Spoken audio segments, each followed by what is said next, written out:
I due borseggiatori fermati dalla polizia locale a Rialto andranno a giudizio per rapina impropria aggravata.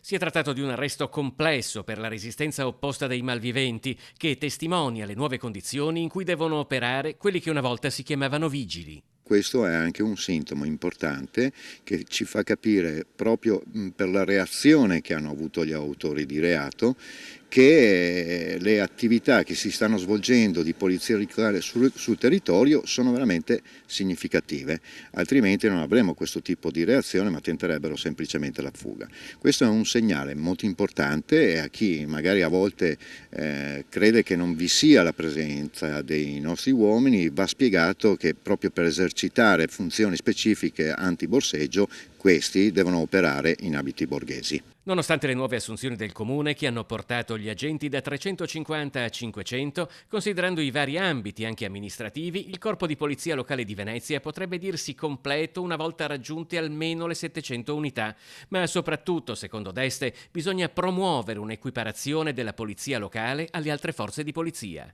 Senza per questo andare a sovrapporre competenze sulle diverse materie in termini di sicurezza e ordine pubblico, ma attraverso uno studio molto puntuale trovare la giusta collocazione e il giusto riconoscimento ad un corpo che è sempre più professionale, che è sempre più preparato, e questo ce lo conferma anche l'attuale questore di Venezia, del quale ho veramente grande stima e sta facendo un ottimo lavoro. Come dimostra l'aggressione agli agenti della locale di Jesolo da parte di un venditore abusivo, c'è un acuirsi del livello di criminalità che necessita di risposte adeguate, come ad esempio il taser, il cosiddetto storditorio dissuasore elettrico. Noi l'abbiamo adottato, siamo in fase di formazione e certamente al termine della fase sperimentale contiamo di fornire tutti i reparti operativi di questo strumento, che è un dissuasore veramente impattante e che certamente consente di garantire l'incolumità e dell'operatore di polizia ma anche dell'aggressore o comunque dell'autore del reato.